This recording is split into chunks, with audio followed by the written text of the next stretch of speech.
உத்தரப்பிரதேசத்துல இந்திய தேர்தல் ஆணையமானது மேற்கொண்டுட்டு வரக்கூடிய இந்த எஸ்ஐஆர் பணிகள் தற்போது மிகப்பெரிய தேசிய அரசியல் புயலவே கிளப்பிட்டு இருக்கு. சமாஜ்வாதி கட்சியுடைய தலைவராக இருக்கக்கூடிய அகிலேஷ் யாதவ் இந்த திருத்த பணியை ஒரு சாதாரண நிர்வாகம் நடத்தக்கூடிய செயல்முறை அப்படின்றது கிடையாதுன்னு மறுத்துட்டு இது என்ஆர்சிக்கு கொண்டு வரக்கூடிய ஒரு மாறு வேடம் அப்படின்னு சொல்லி பகிரங்கமான குற்றச்சாட்டை முன் வச்சிருக்கிறாரு. பாஜகவுக்கு எதிராக வாக்களிக்கக்கூடிய வாக்காளர்களுடைய வாக்குகள் எல்லாம் நீக்கிறதுக்காகவும் ஆளுங்கட்சியும் எலெக்ஷன் கமிஷனும் சேர்ந்து ஒரு சதி திட்டத்தை அரங்கேற்றதாகவும் இதனால கிட்டத்தட்ட 3 கோடிக்கு அதிகமான வாக்குகள் நீக்கப்படக்கூடிய அபாயம் இருக்கிறதாகவுமே அகிலேஷ் யாதவ் எச்சரிச்சிருக்கிறாரு. இந்த பதிவை பத்தின ஒரு முழுமையான விவரத்தை தான் இன்னைக்கு இந்த வீடியோல நம்ம பார்க்க போறோம்.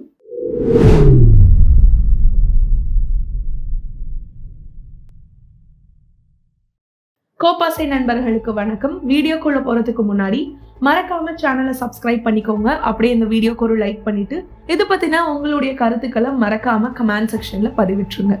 உத்தரப்பிரதேசத்துல எஸ்ஐஆர் மூலமா வாக்காளர்களை பெரிய அளவுல நீக்கிறதும் வாக்காளர் பட்டியலை சீரமைக்கக்கூடிய நோக்கமாக அவங்க சொல்றது கிடையாது. அதுக்கு மாறா அரசியல் ரீதியிலாக இருக்கக்கூடிய வாக்காளர் நீக்கத்தை இலக்காக கொண்டிருக்கிறதாக தான் இது இருக்குன்னு சொல்லி அகிலேஷ் நேரடியான ஒரு குற்றச்சாட்டை முன் வச்சிருக்கிறாரு. இப்போ என்ஆர்சியை நேரடியா அமல்படுத்த முடியாம இருக்கக்கூடிய பாஜக அரசானது இப்போ இந்த எஸ்ஐஆர் அப்படின்னு சொல்லக்கூடிய ஒரு போர்வையில அதை செய்யறதுக்கு முயல்றாங்க அப்படின்றதும் அவர் வைக்கக்கூடிய ஒரு வாதமாக இருக்கு. அதாவது தேர்தலில் பாஜக தோல்வி அடைஞ்சதாக இருக்கக்கூடிய பகுதிகளில் அங்க இருக்கக்கூடிய வாக்குகளை நீக்கிறதுக்காக தான் இந்த சதி நடக்கிறதாகவுமே அவர் சொல்றாரு. ஒரு வாக்காளர் நீக்கப்படுறாங்க அப்படின்னா இப்ப அவங்க மறுபடியும் தன்னுடைய பேரை அந்த பட்டியலை சேர்க்கணும்னு நினைக்கும் பொழுது என்ஆர்சிக்கு பயன்படுத்துறதாக இருக்கக்கூடிய அதே ஆவணங்களை சமர்ப்பிக்கக்கூடிய நிர்பந்தம் அப்படின்றது இங்க ஏற்படும் அப்படின்றதையும் அகிலேஷ் சுட்டி காட்டியிருக்கிறாரு.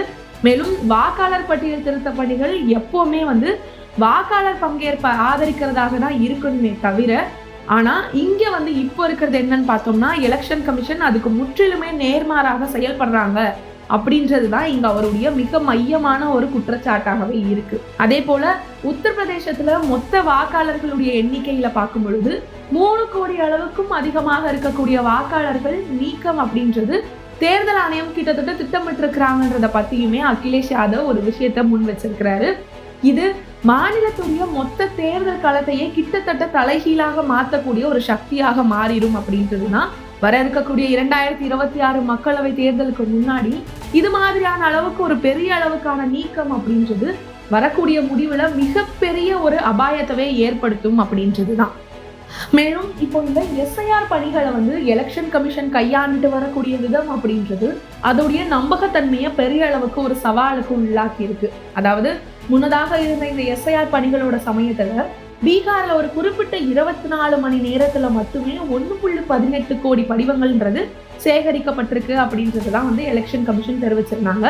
இது கிட்டத்தட்ட நம்ம எடுக்கும் பொழுது ஒரு வினாடிக்கு மட்டுமே 137 படிவங்கள் அப்படின்னு சொல்லக்கூடிய அளவுக்கு நம்ப முடியாத ஒரு வேகமாக தான் இருக்கு. இது சாத்தியமில்லாத ஒன்று அப்படின்றதுதான் இங்க நம்ம பார்க்கக்கூடியதாகவும் இருக்கு. இந்த புள்ளி விவரமானது வேகத்தை அடையிறதுக்காக எலெக்ஷன் கமிஷன் அவங்களுக்குன்னு இருக்கக்கூடிய சில நடைமுறைகளை பாதுகாக்கிறது எல்லாத்தையும் விட்டுட்டு செயல்படுறாங்க அப்படின்றதுதான் இப்போ விசாரணையோட சமயத்துல கண்டறியதாக இருக்கு. மேலும் வாக்குச்சாவடி நிலை அதிகாரிகள்னு சொல்லப்படக்கூடிய இந்த பிஎல்ஓக்கள் வீடு வீடா போய் சரிபார்க்கக்கூடிய அந்த கட்டாயமான பணி அப்படின்றதையும் கைவிடப்பட்டிருக்கு. இப்போ புள்ளி விவர இலக்குகளை அடையறதுக்கு மட்டும்தான் அவங்க முன்னுரிமை கொடுத்துட்டு இருக்கிறாங்கன்றதும் இங்க பார்க்க முடியறதாக இருக்கு. ஆக இந்த தரம் இல்லாம குறைஞ்ச அளவுக்கு இருக்கக்கூடிய இந்த தரத்துக்கான சேகரிப்பு முறை அப்படின்றது வாக்காளர் பட்டியலில் இருக்கக்கூடிய துல்லியத்தை விடவே ஆளும் கட்சிக்கு வேகமாக அரசியல் இலக்குகளுக்கு கீழ்படுகிறத தான் நமக்கு காட்டுறதாகவே அமைஞ்சிருக்கு. மேலும் எஸ்ஐஆர் பணிகளால களத்தில் இருக்கக்கூடிய நிறைய பிஎல்ஓக்கள் எதிர்கொள்ளக்கூடிய சில மனிதாபிமானமற்ற மணிச்சுவயம் பத்தியுமே அகிலேஷ் யாதவ் சில கேள்விகளை எழுப்பியிருக்கிறாரு. முன்னதாக இருந்த அந்த எஸ்ஐஆரோட பணிகளோட சமயத்துல புள்ளி விவர இலக்குகளை உருவாக்கணும்ன்ற ஒரு அழுத்தத்தோட காரணத்திலேயே கிட்டத்தட்ட 73 பிஎல்ஓக்கள் இறந்திருக்கிறாங்கன்ற ஒரு தகவலும் வெளியாகி இருந்துச்சு. அதே போல நீதிபதி பாக்ஷி அவர்கள் குறிப்பிட்டது போலவே இந்த வேலை அப்படின்றது வெறும் ஒரு டெஸ்க் பெஞ்ச்கான ஒரு ஒர்க்கா மட்டும் இல்லாம நம்ம வீடு வீடா போய் சேகரிக்கக்கூடிய தகவலுக்கான ஒரு வேலை அப்படின்றதையுமே இங்க குறிப்பிடப்பட்டிருக்கு. அதோட இந்த அதிகாரிகள் அதிக வற்புறுத்தலுக்கு கீழே பணியாற்றுறதாகவுமே ஆளுங்கட்சியுடைய நடைமுறைக்கு மாறா இலக்குகள் அடையணும் அப்படின்றதுக்காக அவங்க உடல் ரீதியாகவும் சரி, மன ரீதியாகவும் சரி, பலர் அழுத்தப்படுறதாகவுமே இங்க அகிலேஷ் சுட்டி காட்டியிருக்கிறாரு. இது மாதிரியான விஷயம் ஒரு நிர்வாகத்துடைய தோல்வி எல்லாத்தையும் தாண்டி கள ஊழியர்களா இருக்கக்கூடியவங்களுடைய உயிரை டேஞ்சரான ஒரு சூழ்நிலைக்கு தள்ளக்கூடிய ஒரு மோசமான அரசியல் நிர்வாகத்தையும் இங்க காட்டுறதாக அமைஞ்சிருக்கு. மேலும் பொதுமக்கள் மேல பாஜக அரசு தொடர்ச்சியாக சுமத்திட்டு வரக்கூடிய சில சுமைகளாகவே இந்த எஸ்ஐஆர் பணிகளும் இருக்கு அப்படின்றத சொல்லி அகிலேஷ் யாதவ் சில ஒப்பீடுகளையுமே காட்டியிருக்கிறாரு. அதாவது பணமிழப்பு நடவடிக்கையில தொடங்கி ஜிஎஸ்டி அறிமுகம், கோவிட்-19 காலத்துல இருந்த சில குழப்பம், இப்போ இந்த எஸ்ஐஆர் மூலமா வாக்காளர் பட்டியல் திருத்தம் மாதிரியான விஷயங்களை ஒன்றிணைச்சு விமர்சிச்சிருக்கிறாரு. அதாவது பண மதிப்பிழப்பு சமயத்துல வங்கிகளுக்கு வெளியே மக்கள் நீண்ட அளவுக்கான ஒரு வரிசையில நின்றுட்டு இருந்ததும், இப்ப ஜிஎஸ்டி சமயத்துல வர்த்தகர்களும் சில வணிகர்களும், அதாவது சிறு வணிகர்களுமே அதிக அளவுக்கு சிரமப்படுத்தி இருக்கிறது. கோவிட்-19 சூழ்நிலையில பெரிய அளவுக்கான குழப்பம், துயரம், இப்படி பல விஷயங்களை ஏற்படுத்தினது. இப்போ இந்த எஸ்ஐஆர் மூலமா மக்கள் தங்களுடைய பெயர்களை வாக்காளர் பட்டியல இருந்து மறுபடியும் சேர்க்கணும் அப்படின்னா அதுக்கான படிவங்களை நிரப்புறதுல மும்பரமா இருக்கிறாங்க இப்போ இருக்கக்கூடிய இந்த பாஜக அரசு. அப்போ இவங்க விரும்புறதாக இருக்கிறது என்ன அப்படின்னா, ஆளுங்கட்சி எப்போதுமே மக்களை சிரமப்படுத்துறதுல ஆழ்ந்திருக்கிறதையே நமக்கு இங்க காட்டுறதாக தான் இருக்கு. இதுதான் அகிலேஷ் யாதவ் சொல்லி இருக்கக்கூடிய ஒரு குற்றச்சாட்டாகவும் அமைஞ்சிருக்கு. மேலும் இந்த எஸ்ஐஆருடைய திருத்தத்தோட போது ஏற்படக்கூடிய சில தரவு குழப்பங்களும் சரி, சாதாரண பிழைகளை விடவே அது மோசமான விஷயமாக தான் இங்க முன்னிறுத்தப்படுது. ஏன் அப்படின்னா, பீகாருடைய அந்த பட்டியலில் பார்க்கும் பொழுது சுமார் 3.42 லட்சம் பேர்கள் வயதுல இருக்கக்கூடியவங்க சரியா பொருந்தலன்னு சொல்லக்கூடிய அந்த கார்பன் காப்பி உள்ளீடுகளுமே ஒரு சாதாரண வீட்டுல மட்டுமே 50 to 100 வாக்காளர்கள் இருக்கிற மாதிரி சில கணக்குகளுமே இருக்கு அப்படின்னு சொல்லும்போது, இந்த அளவுக்கு துல்லியம் இல்லாத ஒரு விஷயம் எஸ்ஐஆருடைய செயல்முறையில அதோடைய உண்மையான நோக்கத்தை கொண்டு வரல அப்படின்றதுதான். மேலும் அகிலேஷ் யாதவ் அவர்கள் ஹைதராபாத்ல இந்த விமர்சனங்களை முன் வச்ச போது கூட தன்னுடைய கட்சியின் விஷன் இந்தியா ஏஐ உச்சி மாநாட்டையுமே முன்னிலைப்படுத்தி இருந்தாரு. அதாவது பிளவுபடுத்தக்கூடிய அரசியல் இல்லாம தொலைநோக்கு மற்றும் முற்போக்கான அரசியல் மட்டுமே தான் இங்க இந்தியாவுடைய பிரச்சனைகளுக்கு தீர்வை வழங்க முடியும் அப்படின்னு சொல்லி அவர் வலியுறுத்தி இருந்தாரு. அதோட இவருடைய இந்த முயற்சியானது எலெக்ஷன் கமிஷன் மற்றும் ஆளும் கட்சியுடைய பழைய நிர்வாக சிக்கல்களுக்கு பதிலாக ஏஐ மாதிரியான நவீன தொழில்நுட்பமும் சரி, அல்லது வளர்ச்சி சார்ந்து இருக்கக்கூடிய ஒரு நிகழ்ச்சி நிரலை கொண்டு வரது மூலமா இளைஞர்களும் முற்போக்கான வாக்காளர்களையுமே ஈர்க்கிறதுக்கு முயல்றதையுமே இங்க நமக்கு காட்டி இருக்கிறதாக இருக்கு.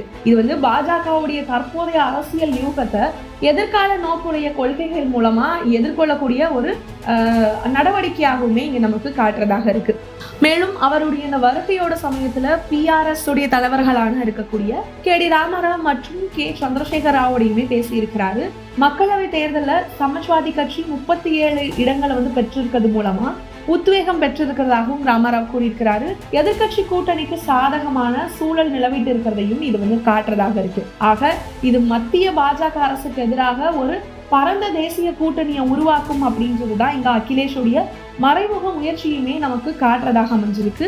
மேலும் இப்போ நடந்துட்டு இருக்கக்கூடிய நாடாளுமன்ற குளிர்கால கூட்டத்தொடர் பத்தியும் அகிலேஷ் யாதவ் ஒரு முக்கியமான கருத்தை முன் வச்சிருக்கிறாரு. என்ன அப்படின்னா, ஒருபோதுமே வந்தே மாதரம் பாடலை பாடாத சிலர் இப்போ திடீர்னு அதை பாட விரும்புறாங்க அப்படின்ற விஷயத்தை குறிப்பிட்டு காட்டியிருக்கிறாரு.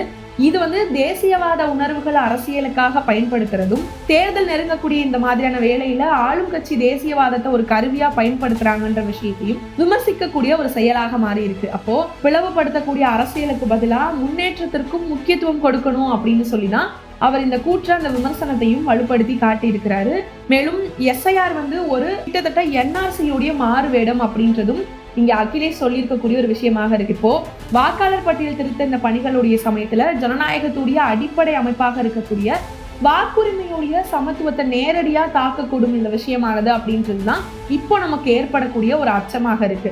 இந்த ஆவணங்கள்ல இருக்கக்கூடிய சில சிரமங்கள், அதிகமான பணிச்சுமையா இருக்கக்கூடியது, இந்த மென்பொருள்ல அதாவது டெக்னாலஜிஸ்ல இருக்கக்கூடிய சில தோல்விகள், அதோட அரசியல் அழுத்தம் மாதிரியான விஷயங்கள் எல்லாமே இதை நமக்கு குறிக்கிறதாக இருக்கு. இப்போ இது மாதிரிப்பட்ட பணியை ஒரு நேர்மையான நிர்வாக செயல்முறையில இருந்து எல்லாத்தையும் விளக்கிட்டு ஆளுங்கட்சிக்கு சாதகமான ஒரு தேர்தல் யுக்தியாக மாறிட்டு இருக்கு அப்படின்றதுதான் இங்க எதிர்கட்சிகள் கொடுக்கக்கூடிய ஒரு குரலாகவே இருக்கு. அதுவும் பலப்படுத்தப்பட்ட ஒரு குரலாக இருக்கு. மேலும் அகிலேஷ் யாதவ் மாதிரியான ஒரு தேசிய தலைவர் அப்படின்னு சொல்லுங்க இவ்வளவு பெரிய எண்ணிக்கையில இருக்கக்கூடிய நீக்கங்களை பத்தி பகிரங்கமான குற்றச்சாட்டுகளை முன்வைக்கும் பொழுது எலெக்ஷன் கமிஷன் இந்த விவகாரத்துல அதிகாரப்பூர்வமாக வந்துட்டு அவங்களோட பதிலை கொடுக்கணும் அப்படின்றது தான். ஆனா இங்க வந்து மௌனத்தை சாதிக்கிறதோ இல்ல வெறும் புள்ளி விவர பதில்களை மட்டும் கொடுக்கறது அப்படின்றது அவங்களுக்கான ஒரு நடுநிலைத்தன்மை அப்படின்றத வந்து காட்டாத விஷயமாக இருக்கு. ஸோ இந்த எலெக்ஷன் கமிஷன் ஒரு அரசியலமைப்பு நிறுவனமாக செயல்படுவதால இது வந்து ஆளும் கட்சியுடைய அரசியல் தேவைகளுக்கு இணங்காம வெளிப்படைத்தன்மையோடையும் நடுநிலைத்தன்மையோடையும் செயல்படணும் அப்படின்றது தான் முக்கியமாக வைக்கப்படக்கூடிய ஒரு மிகப்பெரிய வேண்டுகோளாகவும் இந்த இடத்துல இருக்கு. ஆக இது குறித்து உங்களுடைய கருத்துக்களை மறக்காம கமெண்ட் செக்ஷன்ல பதிவிட்டுருங்க. நன்றி.